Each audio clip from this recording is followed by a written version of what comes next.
And they've done this incrementally since the inception of the global war on terror. And I don't really understand why that's actually a bad thing. I mean, I'm assuming that there's enough work for these people to go to occupy these people, otherwise they wouldn't be hired. And I'm sure there are pretty sound economic reasons as to why you would not want to have an additional, 200,000 vets well, I'll on your tell you payroll. this right now. A guy doing the same job I did, pulling security, was making 6 figures in a year's time, versus me making a measly $1,200 to $1,400 a month. Oh, but let me remind you, I made combat pay at $250 extra.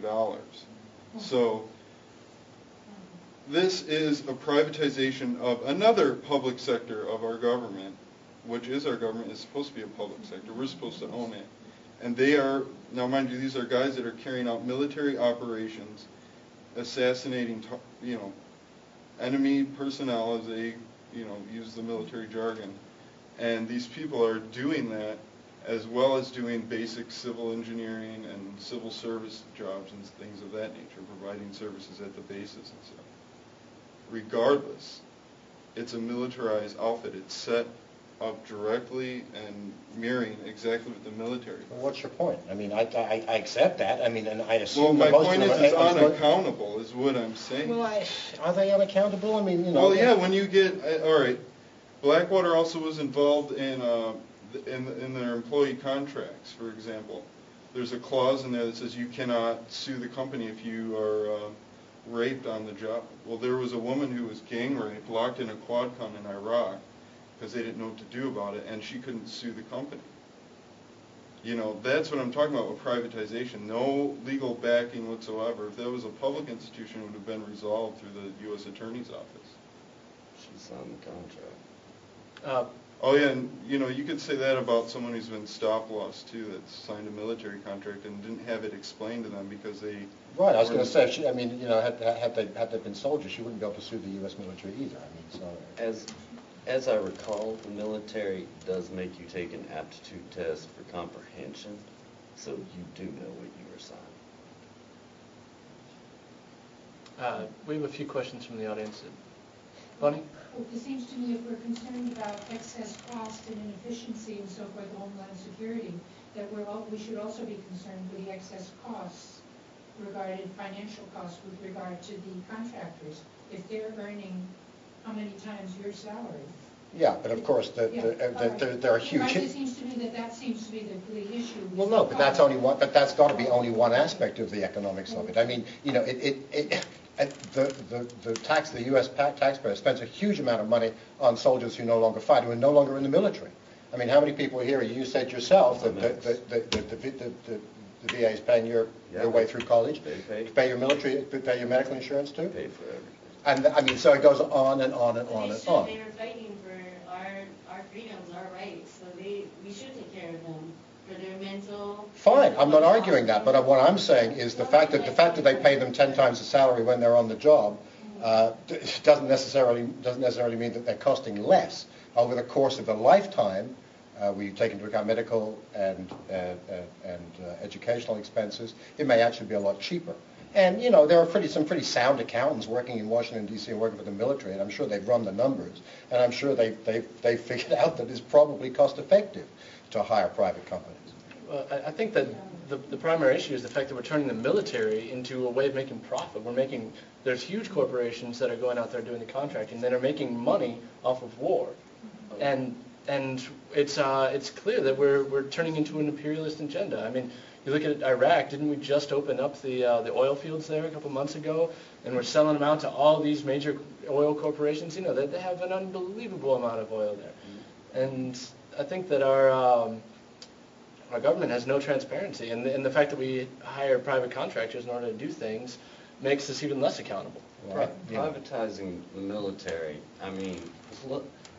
privatizing prison systems. They're privatizing everything. Everything is for sale. It's privatized. I can see the prison systems privatized too, but that's not a big issue because nobody cares. Those are inmates. For some people, Okay, obviously it is, right? Okay, but that's not a general issue you hear brought up too often. But they privatize prisons, and they're privatizing the military.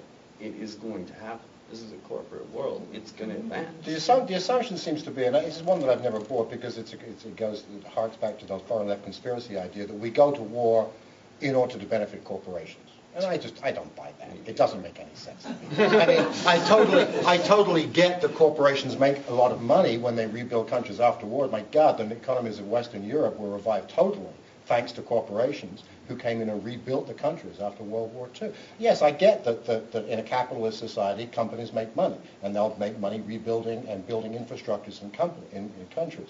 But it's a huge leap to go from that to the government is in the pockets of corporations. The corporations want the war. They push the politicians into provoking war. Thus, they make a bunch of money. I don't buy That's it. the system. And I don't think very many people do buy it. That's the system that we're in, though. If we're always going to be in that system, then we're always going to have war. We're always going to have a reason to fight. We're never going to have this, evolution that we need to have to make this planet sustainable. That is the mode of thinking that is ruining this world. Is that yes, we need a military. We need somebody to fight all the time.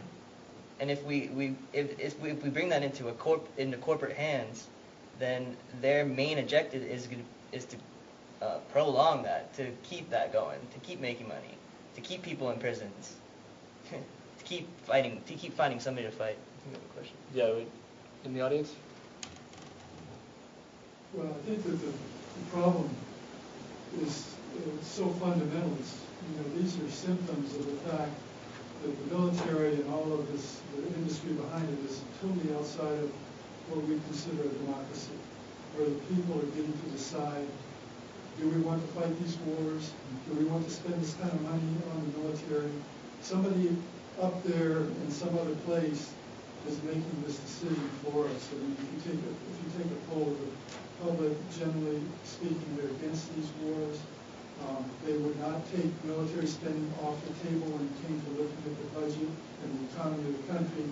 Somebody thinks they know better than us, and so really we don't have democracy when it comes to these issues. I mean, I don't buy that at all, Niels. I mean, if you look at the polling data at the outbreak of the current Iraq war, I think 70 or 80% of the population were behind it.